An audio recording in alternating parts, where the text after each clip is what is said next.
Olá, seja muito bem-vindo ao nosso curso SPSEX Preparação. Você está no canal Física MLT e vamos para a aula de número 94. Vamos começar?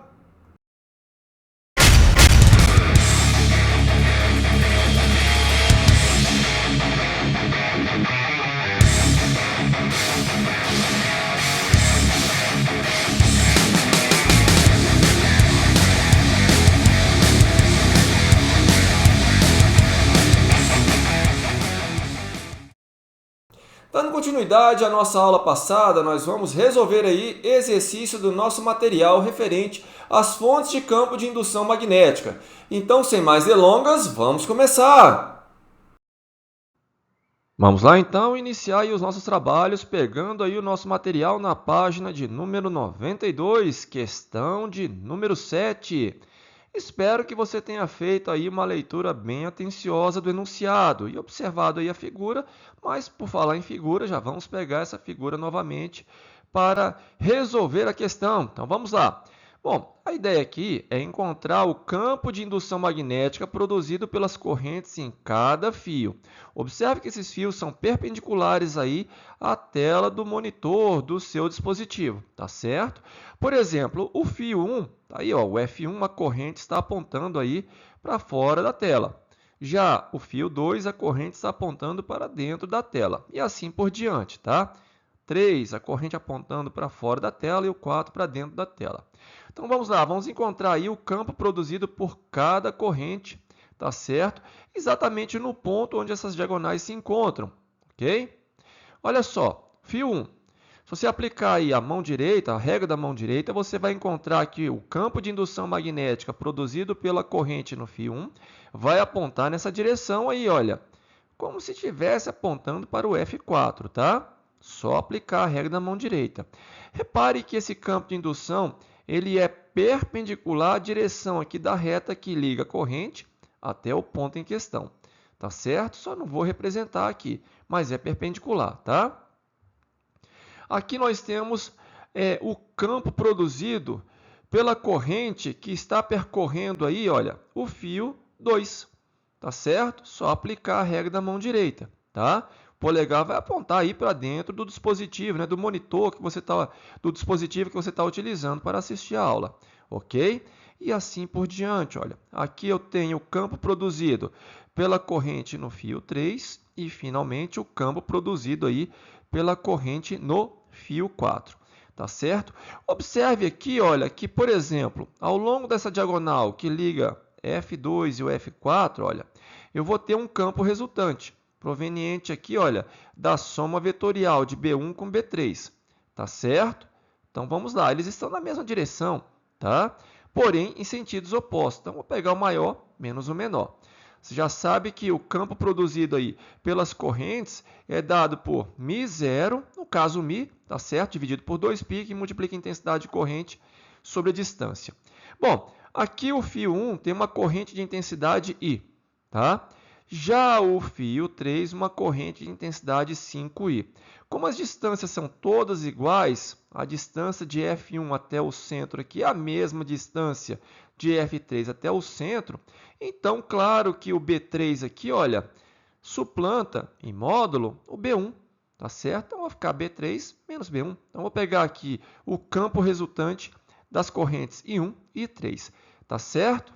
Metade da diagonal a distância, olha, L raiz de 2 sobre 2, pois L é aí o lado do quadrado, ok?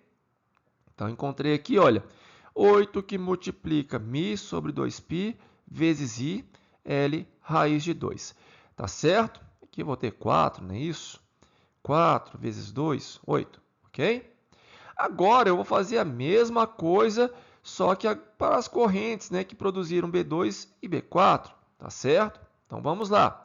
Também, olha, a corrente que percorre o fio 2 tem intensidade I, já o fio 4, 2I. Então, a corrente 2I produz um campo que suplanta o campo produzido pelo fio 2. Tá certo? Então, B4 aqui maior que o B2. Tá certo?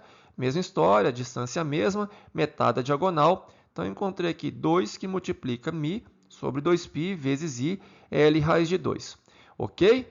Bom, agora eu vou pegar a resultante do B3 com B1, que eu já sei que vai apontar nesse sentido aqui, tá? Vai apontar para o F2. E a resultante do B4 com B2 também, olha, vai apontar aqui para o F1, tá certo? Aplicar Pitágoras, tá? Bom, olha só. Já tem aqui o resultante do 1 com 3, já tem aqui o resultante do 2 com 4. Então, só aplicar Pitágoras, tá certo? Bom, aplicando Pitágoras, no final das contas, você só vai ter que aplicar aqui, olha, 2 ao quadrado e 8 ao quadrado, tá certo? Porque esse termo aqui que está multiplicando, ele é comum, você vai colocar em evidência, ele vai estar ao quadrado, claro, vai sair da raiz, está aqui ele, tá certo? Vai ficar 8 ao quadrado mais 2 ao quadrado, tá certo? Então, está aqui, olha, resultado do campo resultante, a alternativa correta, letra E. Ok? Uma questão bem simples, tá? Não tem muita dificuldade, é só observar e aplicar corretamente aí a regra da mão direita. Vamos lá para a nossa próxima questão, questão de número 8, também na página de número 92. Então vamos lá, espero que você tenha feito aí uma leitura bem atenciosa do enunciado. Então vamos para a solução, pegando novamente aí a figura que foi colocada no enunciado. Bom, trata-se aqui de duas espiras coplanares e concêntricas. Vamos determinar aí o campo de indução magnética resultante no centro O, tá certo? Então, previamente, vamos encontrar aí a orientação do campo gerado por cada espira. Então, olha só, nós temos aqui o campo gerado pela espira 1. Repare que a espira 1 está sendo percorrida por uma corrente, para você que está visualizando aí, percorrendo no sentido anti-horário. Então, se você aplicar aí a regra da mão direita, você vai encontrar que o vetor indução magnética gerado por essa corrente, ele aponta aí para fora da tela do monitor do dispositivo que você está utilizando para assistir essa aula. E do outro lado aqui, olha, a corrente 2 percorre a espira 2, olha, no sentido horário, tá certo? De tal sorte que o campo de indução magnética está apontando aí para dentro do monitor do seu dispositivo, tá certo? Então, sentidos opostos, tá? Então, você vai calcular um, calcular outro e subtrair, tá certo? O maior do menor. Então, vamos lá, não tem segredo. Calcular aí o B1, tá? Você sabe que, para o caso da espira, você tem μ0 sobre 2, aqui não tem π, tá? Que multiplica a intensidade da corrente sobre o raio, tá certo? Que no caso da espira 1, R1, ok? Então, pegando os dados que foram dados lá no enunciado, encontramos aí o módulo de B1 valendo 6 vezes 10 a menos 7 Tesla. Já o B2, o cálculo é extremamente semelhante, tá certo? Então, pegando aí os dados no enunciado e também a figura, né? Está te dando aqui as intensidades de corrente, tá certo? Encontrei aí 4 vezes 10 a menos 7, Tesla, ok? Para achar o resultante, só pegar o maior menos o menor. Então, tá aí, olha, esse é o campo de indução resultante no centro comum das espiras. O que vai me dar aí como alternativa correta? Letra A, 2 vezes 10 a menos 7 Tesla. Tá certo? Também outra questão simples, mas você tem que obter aí, previamente, a orientação do vetor de indução magnética aplicando corretamente a regra da mão direita. Para o caso da espira, repita, é mais fácil você contornar com os 4 dedos no mesmo sentido da corrente, lembrando que a palma da mão direita tem que estar sempre voltada para dentro da espira, e o polegar te dá aí o campo de indução aqui dentro, olha. Tá certo? Dentro da espira, em especial no centro, que é que muitas vezes importa para a gente. Ó, se você fizer isso aqui com a espira 2, contornando com os 4 dedos, o seu polegar vai apontar para dentro do monitor. Tá certo? Então é bem simples, tá? Aplique corretamente a regra da mão direita, obtenha a orientação dos vetores de indução magnética e pronto. Aí o resto é fácil. Próxima questão, já na página 93, questão de número 9. Espero que você tenha feito aí uma leitura bem atenciosa do enunciado. Então vamos lá, vamos para a solução. Bom, de acordo com o enunciado, nós temos aí que o módulo de B1 tem que ser igual ao módulo de B2, tá certo? Exigência aí do enunciado, ok? Se você leu aí, você já sabe.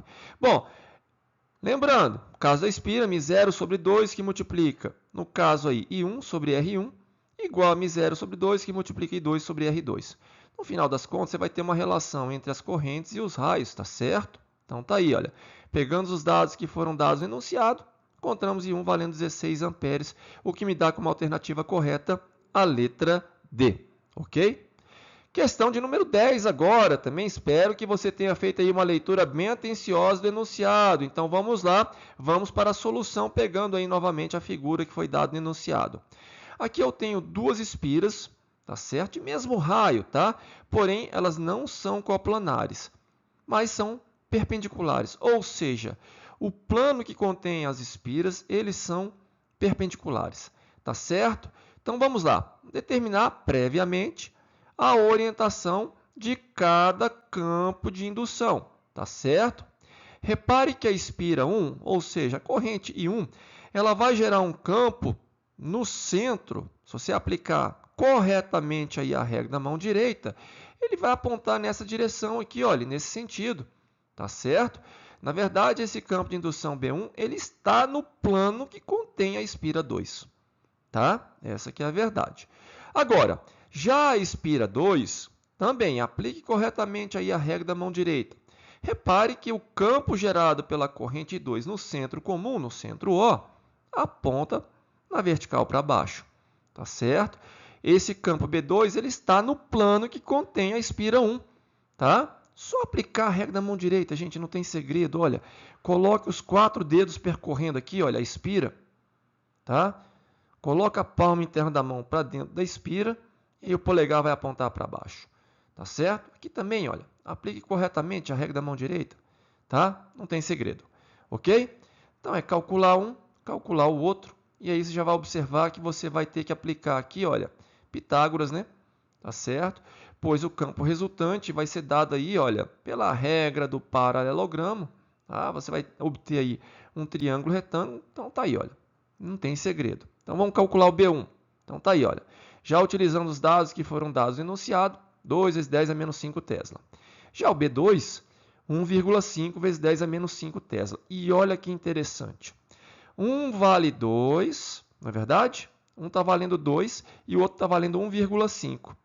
Isso aqui é o triângulo pitagórico, só que dividido por 2. Então, a hipotenusa vai ser também dividido por 2, 2,5 vezes 10 a menos 5 Tesla. Tá certo? Também, olha, uma questão bem simples, mas repito, você tem que obter aí previamente a orientação de cada vetor. E aí, no final das contas, claro, se eles estiverem na mesma direção, no mesmo sentido, você soma, em sentidos opostos você subtrai, mas nesse caso aí os vetores são perpendiculares entre si, e o que você quer aí é realmente o resultante dado aí pela regra do paralelogramo, só aplicar aí a relação do triângulo retângulo. E ficou fácil porque o triângulo é pitagórico, tá certo? Bom, terminamos por aqui. Para a próxima aula também vamos continuar resolvendo exercícios referente a fontes de campo de indução magnética, tá certo? Bom, é sempre interessante você tentar refazer essas questões sem visualizar a solução. Restando dúvida, volte aqui nas nossas aulas. E por falar em aulas, compartilhe aí com os colegas se vocês estão gostando e também não esqueça de dar o seu joinha e, pelo amor de Deus, se inscreva no canal se você ainda não o fez. E não se esqueça de ativar o sininho. Te vejo aí na próxima aula. Até lá!